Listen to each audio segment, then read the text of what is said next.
Le collectif Nyon Lank dans la rue cet après-midi marche pour dénoncer la hausse des tarifs de l'électricité, exiger la libération de 8 détenus qualifiés de détenus politiques, Guy Marius Sagna et ses camarades qui ont été placés sous mandat de dépôt pour manifestation interdite entre autres délits. En attendant cette marche du collectif Nyon Lank, Malal Talla lui exige le départ du directeur général de la Sénélec, Papa Mademba Bitèye. Le rappeur membre du mouvement Y'en a marre estime qu'il a été au cœur de la hausse du prix de l'électricité. Propos tenus hier en marge d'une rencontre dénommée Pencum Sonatel tenue à la mairie de la ville de Pikine. Malal Talla au micro de Ndongoka. Notre devoir, on le fait. Notre devoir, c'est effectivement de sonner l'alerte. Maintenant, si les populations qui sont les victimes ne sentent pas la nécessité de nous retrouver dans la mobilisation, nous, on va continuer à nous mobiliser parce que pour nous, c'est un devoir. S'indigner, c'est un devoir. S'indigner, c'est également un droit. Parce que ce qui nous arrive aujourd'hui, nous l'avions dit il y a des années. Maintenant, si les populations ne suivent pas, c'est parce que peut-être que ça ne les intéresse pas. Nous ne sommes pas là pour donner aux populations les moyens pour pouvoir payer la hausse de l'électricité. Notre rôle, c'est de dire non. C'est du ressort de l'État de régler les problèmes des populations, de respecter ses engagements par rapport à l'électricité, par rapport à l'eau. Il faut que les populations aient accès à ces ressources et sans difficulté. Nous n'avons pas manifesté pour qu'un policier soit dégommé. Maintenant, si l'État vire quelqu'un parce que nous avons manifesté, ça c'est le problème de l'État. Notre marche, c'est pas pour que le Sénégal soit sécurisé. Notre marche, c'est pour que le prix de l'électricité baisse. Le retrait des enfants de la rue sera relancé. Un projet de loi sera remis au chef de l'État.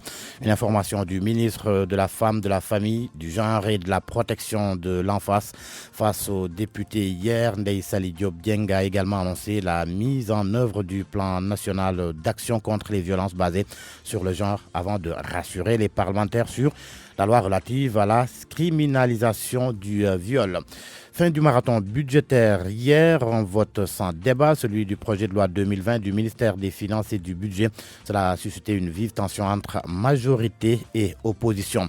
Ce drame à Nouakchott, la capitale mauritanienne, un maçon sénégalais a fait une chute mortelle alors qu'il travaillait sur un chantier de construction de bâtiments. Boubacar Dieng, c'est son nom, il est âgé de 34 ans et originaire de Touba. La présidentielle en Algérie pour terminer en second tour se dessine. Le taux de participation était de 39,93%. Pour l'heure, aucune publication sur les résultats. Mais le candidat Abdelmajid Tebboune a revendiqué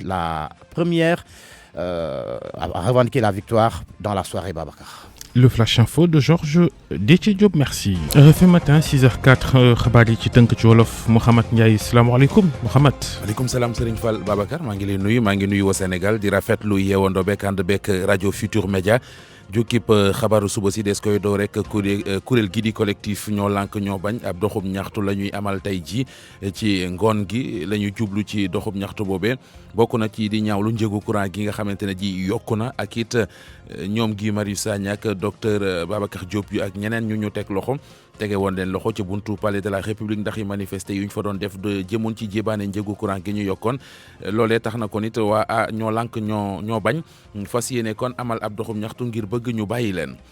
Malal Talla moom li muy sàkku mooy directeur général bu Sénélec di Pape Mademba Bitèye ñu jëlee ko foofe moom rappeur bi bokkit ci mouvement Y'en a marre ci gis-gisam li yokk njëgu courant bi loxoom génn ci moom Pape Mademba Bitèye mu di kàddu yooyu mi ngi ko yëkkati ginnaawam ndaje mu ñu doon amal fële ca mairie bu Pikine tuddee ko pencum Sonatel Malal Talla ci micro Ndongaka. bu fekkee ñor na askan wi parce que courant bi coupé luñ ko Malal coupé luñ ko Ali yokkuñu ko pour Madieng yokkuñu ko pour Mademba askan wi lañ ko yokkal ñun nag bu ñu beddee ko bu ñu jëlee décision bokk ci ñi nga xamante ne dañuy woote pour ñaxtu pour jooy li nga xamante ne du yoon parce que courant mënuñu koo wàññi après wëlbatiku yokkal ñu ko li ñu war a def ñun en tant que xëy na ñu bokk ci ay mouvement wala en tant que ay leader d'opinion li ñu war moom mooy woo nit ñi ne leen yokku nañ courant bi solution bi yéen la yéen ciy pexe yéen askan wi ay ca loolu kese moo ci sunu wareef keroog bi ñoom Guy Marius Sagna di dem ca palais ba di marche juróom-ñaar la ñu woon xaw ma juróom-ñett mais léegi àdduna bi yëpp yëg na ko symbole bi mooy dem ba ca palais ba action dafay symbolique et puis journalistes yi nañu bàyyi di wax nit ñi ñu ngi fa woon ak newuñu fa da ngeen di xool soloy xeex bi moo ëpp solo trop ñun li ëpp solo pour ñun mooy li ñuy ñaxtu yegg ci nopp askan wi ñun li ñu tax a jóg mooy courant mosu leen ñu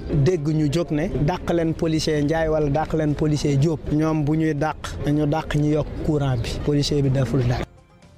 Malal Talla xale yi ñuy jëlee ci mbedd mi mu di retrait des enfants de la rue des na ko tàmbali yaat am na it benn projet de loi boo xamante ne ji jébbal ko nañu ko njiitu réew mi ci woowile wàll mu di xibaar boobu nangoon nañu ko ci soxna Ndeye Saly Diop Dieng mooy jëwriñ gi ñu dénk njaboot geek jigéen ñi ak it lu ne xeetoo démb la ko xamle ci assemblée nationale ba muy janook député yi ñu di ko wooteel bitsim xamle na fayit benn plan national boo xam ne dañu koy teg ngir xeexe ko fitnalante gi nga xam ne day am faral di am ci diggante góor ak jigéen lu aju it ci député yi ko doon laaj ci mbir yu bari ak criminalisation lii di viol mu di siif jigéen loolee te dellu si waat na ci foofee kon ci assemblée nationale des ba léegi ci assemblée nationale ak projet de loi bu ministère des finances ak budget bi nga xam ne woote nañu ko te débat amu ci mu di vote sans débat loolee kon dafa indi coow ak bi coombaalo ci diggante kujje politique geek ñi fare ci majorité bi foofee ci assemblée nationale kenn ci député kujje gi di Déthié Fall gis ne loolee fa am dara gënu ko yéeme am yeneen i député yoo xamante ne ji ñoom nee nañu